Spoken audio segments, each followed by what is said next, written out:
This is a very good question for WJE and important. And in this question, we are given that इस question में हमें दिया गया है कि a physical quantity x is given by x is equal to a square b by C where a has dimensions of velocity. A के पास है डायमेंशन ऑफ वेलोसिटी, बी के पास है dimension of force and C के पास है dimension of power. The measured values are. तो यहाँ पे हमें दिया गया है कि जो हमारे पास ए है इसके पास मतलब जो ए है इसके पास है डायमेंशन ऑफ वेलोसिटी, जो बी है ये है डायमेंशन ऑफ फोर्स और जो सी है वो है dimension of power. The maximum so the measured values are. तो ये मेजर्ड वैल्यू क्या होगा ये हमें देखना पड़ेगा। जैसे कि आप इसमें देख सकते हो कि the dimensions of X are, पहले एक्स का डायमेंशन पूछा है तो चलो एक्स का डायमेंशन कैलकुलेट कर लेते हैं। तो एक्स इजिकल टू क्या होगा, आप देखो ए का स्क्वायर, ए क्या है हमारे पास, ए है हमारे पास वेलोसिटी। वेलोसिटी होता है हमारे पास मीटर पर सेकेंड, मतलब मीटर मतलब L length, metre per second मतलब L T minus one, T minus one. इसका यहाँ पे हमारे पास आएगा स्क्वायर क्योंकि ये ए स्क्वायर है, इंटू बी।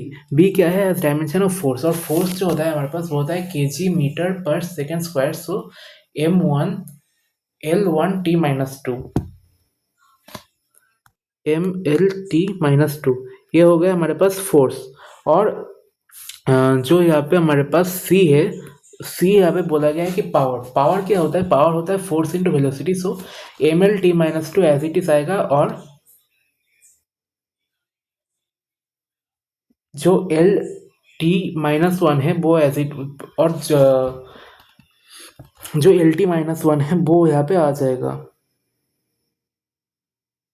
मतलब तो यहाँ पे हम डिराइव भी कर सकते हैं कि सी का डायमेंशन क्या होगा। सी का डायमेंशन है फोर्स इंटू पावर, आपको पता है कि होता है force into velocity. So force होता है हमारे पास K G metre per second square, और वेलोसिटी होता है हमारे पास into metre per second, metre per second. So ये होता है हमारे पास K G metre square per second cube. So ये होता है हमारे पास M L two T minus three.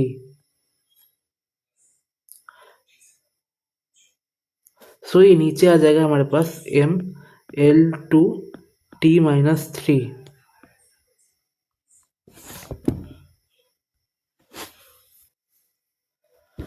इसको जब हम सिंप्लीफाई करते हैं तो आप देख सकते हो यहाँ पे कि यहाँ पे आप देखो कि टू को हम अंदर मल्टीप्लाई कर देंगे तो ये बन जाएगा L square T minus to, L square T minus to, इसको लिख लेते हैं L square T minus two into ये है, ठीक है। अब ये ठीक है। सो इसको अगर हमें सॉल्व करना होगा तो जैसे ये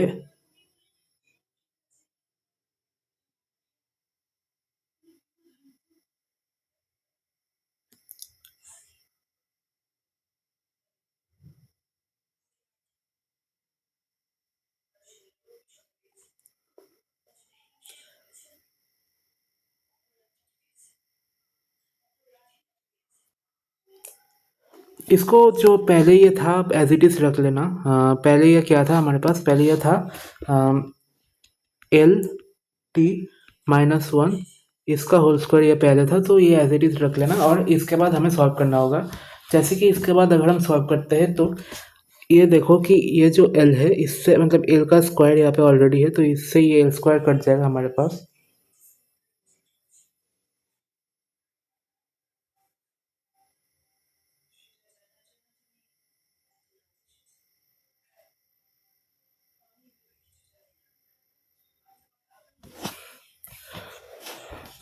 और बाकी आप देख सकते हो कि मुझे लगता है कि आंसर में इसका कुछ गलत है, क्योंकि आंसर में इसमें ए, और जो आंसर मेरे पास है उसमें इसमें ए को करेक्ट दे रहा है, लेकिन ए में आप देखो कि ये एम आ रहा है, लेकिन यहाँ पे जो मैं देख पा रहा हूँ कि क्वेश्चन में ये एम कैंसिल हो रहा है। तो मेरे हिसाब से तो ये एम नहीं आना चाहिए आंसर में, मतलब ये भी गलत होगा और ये भी गलत होगा। मुझे लगता है कि ये गलत होगा, क्योंकि आप देखो कि ये एम आंसर में नहीं आना चाहिए, लेकिन जो एक्चुअल आंसर दिया है हमारे पास इसमें इस स्टेप के बाद एम किया गया है आंसर में। सो इसमें थोड़ा सा कन्फ्यूजन है, तो मैं इसको रख रहा हूँ। लेकिन जो ऑप्शन नंबर सी है, चलो उसको चेक कर लेते कि एरर परसेंटेज हम इसका कैसे निकालेंगे। इसका अगर हमें एरर परसेंटेज निकालना होगा तो पहले तो ये देखना पड़ेगा कि x में कितना परसेंटेज एरर आएगा। अब देखो आप पहले कि a में कितना आ रहा है स्क्वायर, सो इसमें 2 मल्टीप्लाई हो जाएगा, मतलब 2 इंटू ए में कितने परसेंटेज एरर रहा है 2%, 2 इंटू 2% प्लस बी के ऊपर कोई पावर नहीं है, मतलब पावर 1 है इसका, सो बी बी का वैल्यू क्या दिया है 3, मतलब 3% प्लस 3% और प्लस सेम फॉर सी आप देखो कि 5% दिया है, सो प्लस 5%, सो ये इसका एरर आ जाएगा। सो 4% plus 3% plus 5%, so equal to 12%. So option number C will become the correct option.